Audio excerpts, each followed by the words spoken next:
Hi there, Emer Burke here, and welcome to Tea with a Druid 392, brought to you by the Order of Bards, Ovates, and Druids. And just let me see where people are from. So, a very cold, chilly Ripon, Illinois, USA, North Germany, snowy, New Jersey, County Durham, Southern Germany, Cumbria, lovely. Where else are people from? Crystal Lake, Illinois, Ottawa, Canada, Italy. Hello, Carla. Denmark, Barkham, Sussex, Missouri in the US. Beautiful. Netherlands, Prince Edward Island, Canada, Devon, snowy Maine. Wonderful. Seattle, okay, Ambridge, New Zealand, Northamptonshire, California. Wonderful. North Carolina, Holland, grey London. It's very grey here. I'm in Kilkenny. Very, very grey here to Derbyshire. Glossop, is that what it's called? Wyoming, and New Zealand again, Birmingham. Wonderful. Somebody asks, snow everywhere. Northern California, brilliant. The Sierra Nevadas, wonderful. Anyway, you're all very, very welcome to this tea with a druid. And I've just been thinking, we're coming up to Imbolc, and normally that for me is a kind of, a time of hope when the first shoots are coming up through the landscape and bringing with us that bit of hope. And then the days are getting longer. We have an expression in Irish, the days get longer by Cush came Quilly, a cock's footstep. That's how gradually the days get longer. And right now I'm not hopeful. I've been very sad. I've been very tearful when I'm looking at my news feeds and what's happening. And, it's like we're living and I don't know how you all feel, in a time of lawlessness. And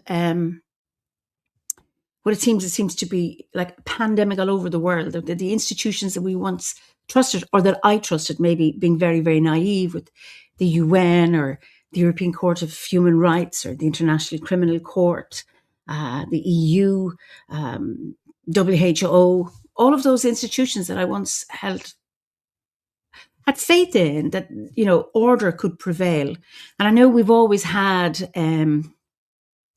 conflicts and wars, but then we've had times of peace, and you think, okay, reason is prevailing in the world, and nations have gotten together and they say, okay, this will never happen again. And now it's increasing more and more and more. And what are we doing about it? What's happening? And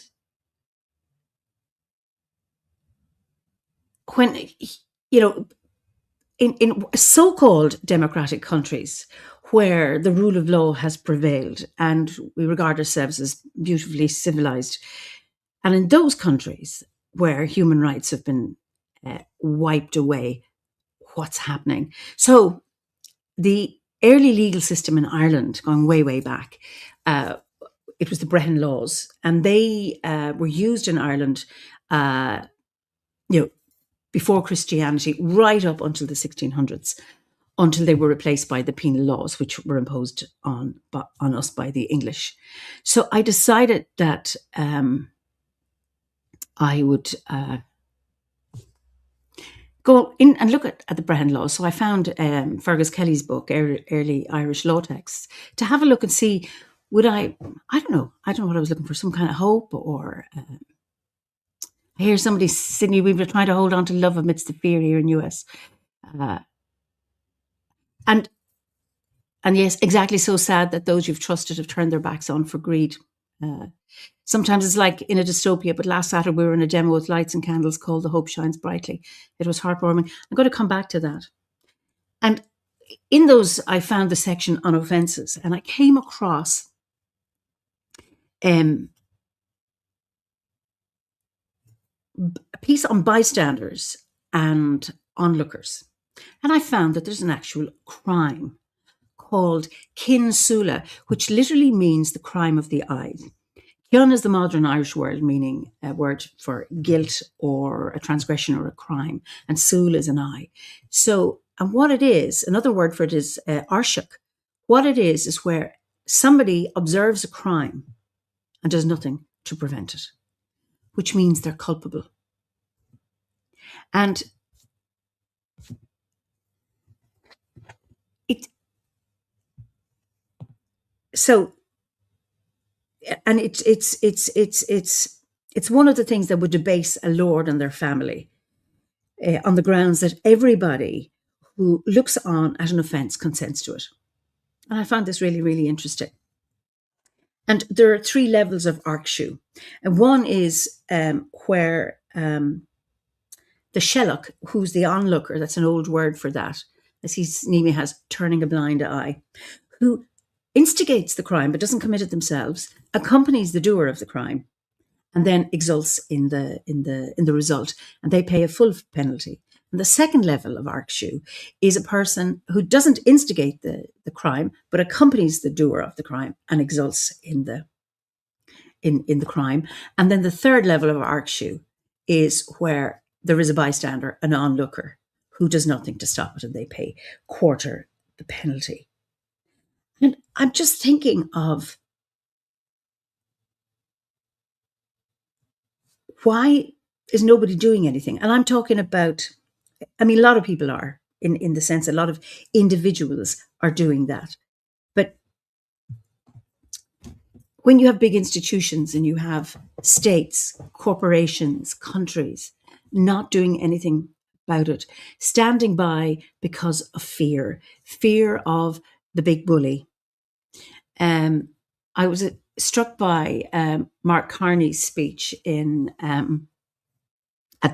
Davos recently, where he referred to Václav Havel's analogy of the shopkeeper's window. And Václav Havel, if you don't know, was the first and last president of then Czechoslovakia.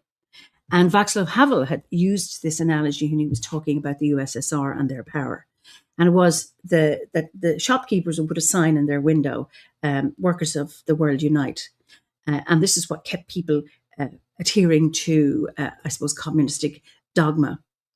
And even though the people didn't believe it, they still complied with it in order to keep safe. And that is what maintained the power of the Soviet Union. And as people stopped doing that, no longer putting their signs in the window, that began the decline of the USSR. So he says now that today, states, corporations, countries, the sign is American hegemony, and they're not standing up to the bully.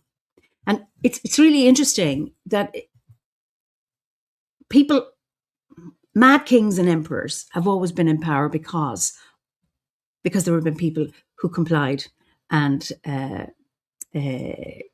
complied with it. They were complicit in that person's power. And I remember, and bullies are scary. You know, they shout louder and they threaten. And if you believe all of that, it's a scary thing. And I remember when I was 8, we used to play out on the road in those days back in ancient Ireland, when there was very little traffic. You could be on the street unsupervised. But I remember there was another child who was 5.5. That means 2.5 years younger than me, who terrified me, who shouted and roared and screamed. Never hit me, but I was really intimidated by this person, this small child. And I was thinking one day, and it occurred to me, wait a second, I'm 8. Somebody 2.5 years younger than me can't bully me. They can't control me. They can't scare me.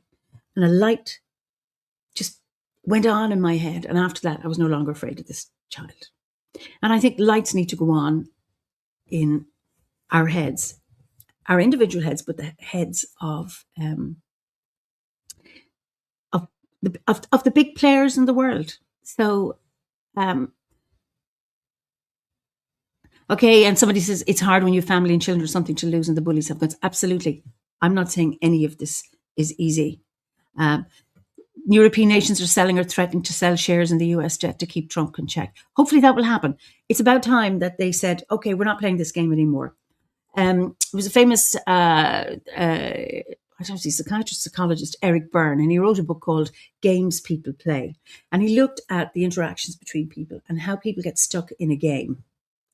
There's a a common one with client and therapist, please help me. And the therapist comes up with an idea, no, that's not going to work. It's called the yes, but game, and you keep playing it. Or couples do it, taking 2 steps forward, 2 steps back and playing a dance. But when the game is named, you can no longer play it.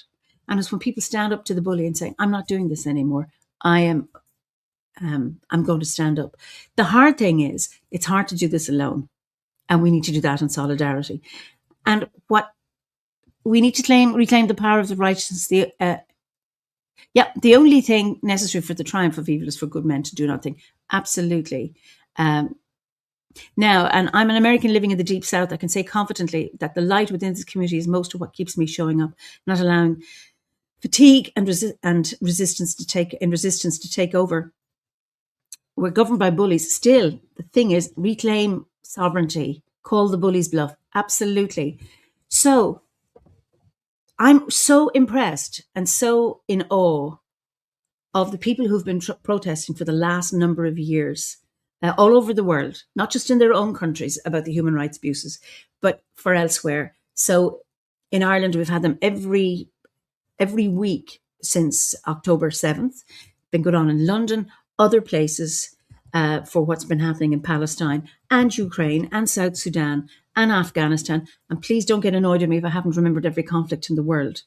But you know what I mean. It's all over the place. And how they stand up.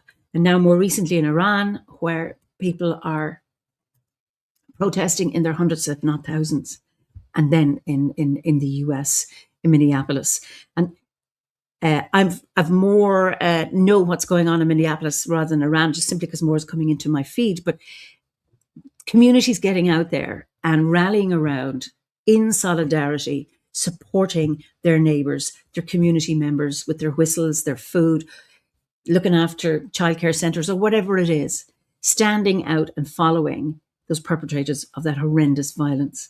And I was heartbroken and in tears so often looking at my feeds and then hoping, trying not to get into despair. And then I read articles by decent journalists who actually say what it is. So there are individuals calling out these people, and I would ask and hope that nations, corporations, and states will stand up, call the bluff. Generally, there's one mad king, one mad emperor, and the rest are colluding. If people, the majority of people can stand up, and any change, it happens from the bottom. I remember I lived in Lesotho in the late 80s into the early 90s when the apartheid regime was in full swing in South Africa. And Lesotho is an independent kingdom surrounded by South Africa. And I was living there when Mandela was released from prison. And I left just a month after apartheid was going to be officially abolished. Now, apartheid was removed in South Africa, not because the leaders of the whites said, oh, do you know what, we've been a bit unfair. I think we should hand over rights to the black people because they're the majority here anyway. No, it came from the black consciousness movement. It came from the ground. And when I see people protesting on the ground, I'm in awe. Sadly, people have lost their lives. You've had, Renee Good, and you've had that man, the nurse. You've had babies taken, and I haven't got all the names, so forgive me for that. Not to mention in Palestine, the journalists, the doctors, the paramedics, the nurses, young children taken. So many people because they stood up. But that is something we should not give up. And I think videos of the community in Minnesota singing for their neighbours is quite literally a beacon of light. And Lisa says, I've been resisting for decades, actually my entire life. These times are very scary for this child of Holocaust survivors working to keep forwarding. I'm sorry, Lisa. And Mandela's autobiography is a true eye-opener. What courage. This is a model for others. I read his autobiography, The Long Road to Freedom, and I was blown away by somebody who was in prison for 27 years, did not come out bitter and twisted, and said, we are all Africans, didn't go in for revenge. And I think a bit like Martin Luther King, just a wonderful model for how we can be. So what has this got to do with Druids? I think we are, as Anne says, but it's so reaffirming because it reaches around the world with shared values and spiritual awareness. So grateful. I'm like, you've just preempted what I wanted to say, Anne, that what we have as Druids, we have over 30,000 members, some say 37,000, well, since we started, all over the world, all nationalities, all spiritual backgrounds. I like to describe the order as a rich salad of so many ingredients, so diverse, each with its own color and texture and taste and seasoning and dressing. We're not a puree. We don't think the same. However, we gather in a circle, maybe a visual circle here tonight, or when we meet in groves and sea groups for ceremonies, sharing values with a shared intent.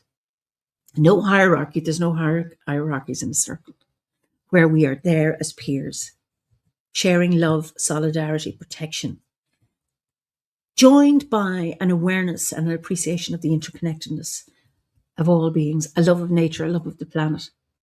And what we have is, a rich set of resources to keep us together in solidarity and to keep us rooted and grounded in the earth. We can get our roots right down into the earth, connecting with the roots of other trees, engaging with the mycelial networks, spreading light, love, peace, strength, solidarity, hope all around the world so that we don't lose it. And Ben says, bullies need their victims to feel helpless in order to play their game. But support and solidarity exposes bullies for the insecure paper tigers that they are. That's absolutely it. Bullies are not grounded.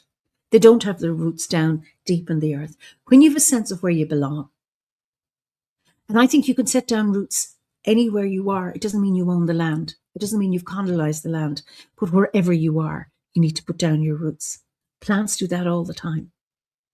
And when we are rooted, and when our egos are strong, and I'm talking about big egos are weak. They're like balloons. You just one little prick and they blow. A strong ego is small and intact and doesn't need to. Yeah, a strong ego is somebody who stands in their own power, and it's power with their circle, not power over. Bullies are all about power over. So we have that, and we can stand in solidarity with each other. So we're coming up to Imbolc next week, and fighting for freedom comes in many forms to bring peace. Absolutely. My sacred grove and light body practice has been critical in keeping me grounded when the news is so overwhelming. Absolutely. So now, coming up to Imbolc. So, and this is our third year where Bridgid, the goddess and saint, has been given her own day. So it's now a public holiday in Ireland. And this has been mind-blowing. When people were lobbying for it, there was always a fear it would turn into another paddy, like another St. Patrick's Day with plastic paddies all over the world, painting rivers green and shamrocks and leprechauns and just using it as an opportunity for a piss-up.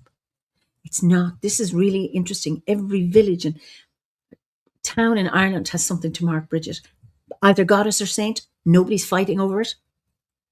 Bringing in traditions, remembering them, working with the Bridgid's cross, working with her Chris, her broth of healing. And it's so beautiful and reassuring. And I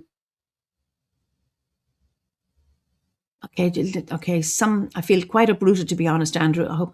I still hope for peace, even though a fire burns within. Deep breathing is crucial, absolutely. So I'm going to invite you now to join me in a meditation. So if you'd like, just close your eyes and just become aware of the floor beneath your feet, and the ceiling above you and the walls around you. And just to begin to focus on your breath, breathing in and breathing out. Breathing in and breathing out. With every in-breath, there are possibilities. Possibilities for love and peace and healing. And with every out-breath, there's a letting go. A letting go of what no longer serves you. Breathing in and breathing out. And I invite you to allow your awareness of your physical body in the room to fade and become aware of yourself out in a green landscape, and you see ahead of you the forest. And you walk towards that forest. Beautiful trees, green leaves. You feel the trees welcoming you. And as you come to the edge, as if by magic, the trees part and you see before you a path. And you feel the invitation, the call to enter the forest and walk along that pathway.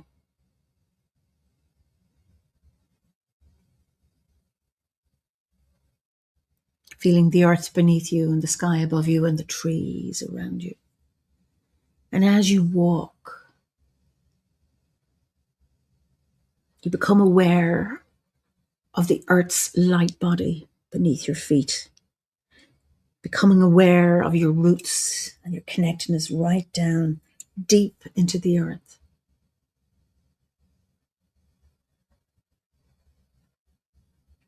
And with every breath and every footstep, you draw that energy of the earth right up through your feet, into your legs, right up into your torso. And sensing it or feeling it spiraling right through your being. And as you continue to walk along that path, you look up skyward, up to the sky. Maybe it's daylight and you can see the blue sky, or it's nighttime. But always in the woods at night, you can still see the sky. It's always lighter than the darkness of the forest. And draw down that sky energy right through your crown chakra, right down into your body.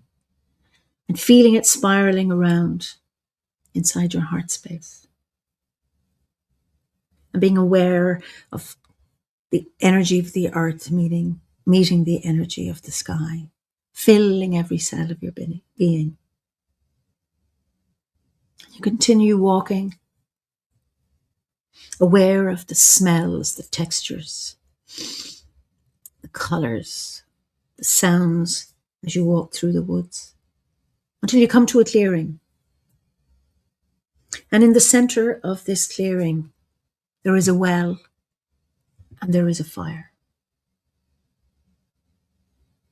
And as you come up close, you notice that you are in a circle of fellow druids.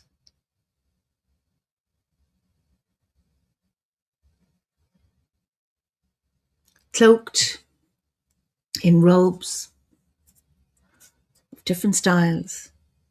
And you are one of them. You are part of this grove of druids. And you get a sense of well-being, a sense of peace and a sense of harmony.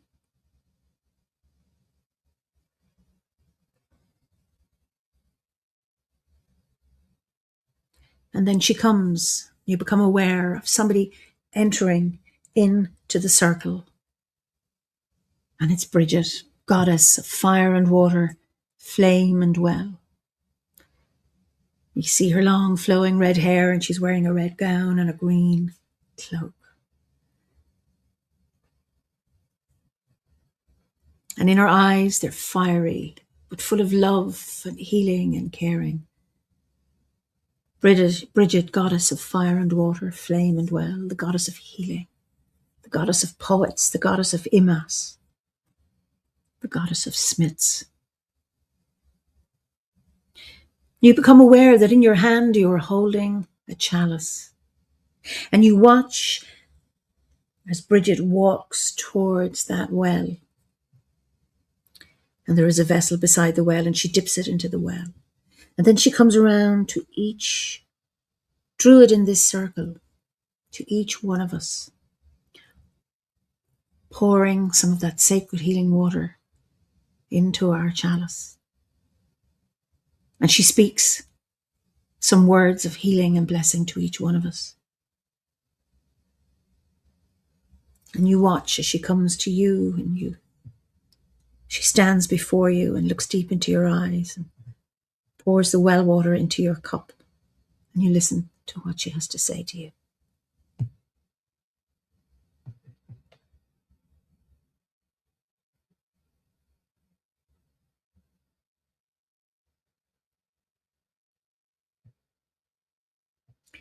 When she's gone around the whole circle, she nods to you and indicates that you take of that water. And you sip that water, waters of healing, the waters of peace, the waters of solidarity and tranquility, and the waters of strength and truth. And you feel those qualities filling every cell of your body, feeling the power of the water, feeling the power of Bridgid within your very being.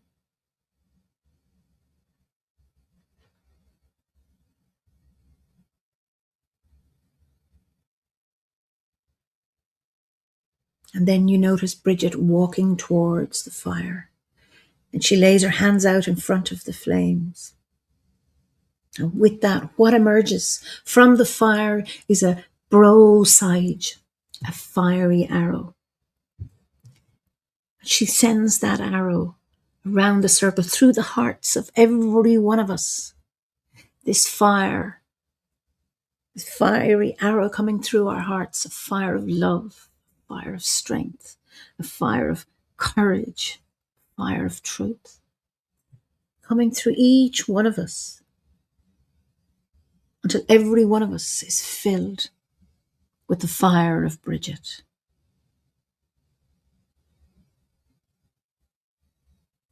And then she takes her place at the edge of the circle again and hands one edge of her cloak to somebody, and then begins to walk sunwise around the circle on the outside, wrapping us in her cloak. And the magic of Bridgid's cloak, it is infinite. When she asked the King of Leinster for some land many years ago, she said, "All I ask is give me a piece of land that my cloak will cover." This he agreed to, and when she laid her cloak on the ground, began to stretch out and expand further and further. And this is what she does as she wraps us in her cloak of healing, her broth, Bridgid, the broth of healing, transformation. And let us spend a few moments within the embrace of Bridgid and her cloak, her healing water and her healing fire.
And now Bridgid begins to move counter-sunwise around the circle, reclaiming her cloak. She comes back.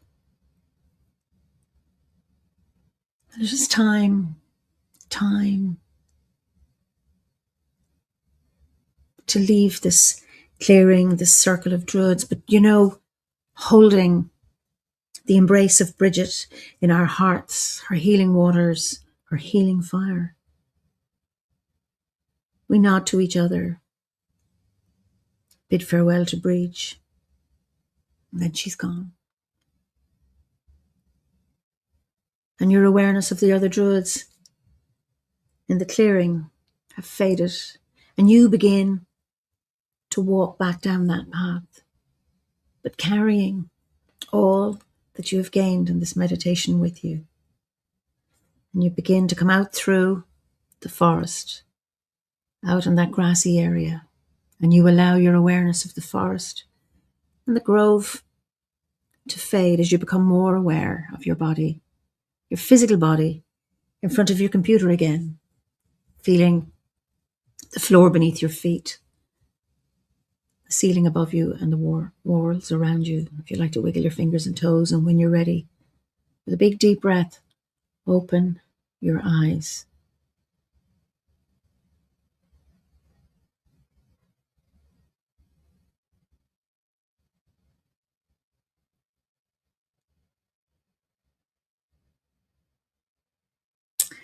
So, it's time to finish our tea. And I just wish you all blessings of Imbolc, Banachtaí Imbolc, Banachtaí Bridgid, Jivsha. And may we, as we continue on, as the days get longer, and we see the snowdrops and whatever flowers that grow in your landscape coming up, symbols of hope. May we walk in peace, may we walk in beauty, and may we be safe. And not to let the bullies inside our head. Have Bridgid, have courage, have each other. We're not alone, however anyone might like to think we are. So until I'll be back again in a month with another tea, and I will see you, for those of you who are joining on the hearth, for biscuits. And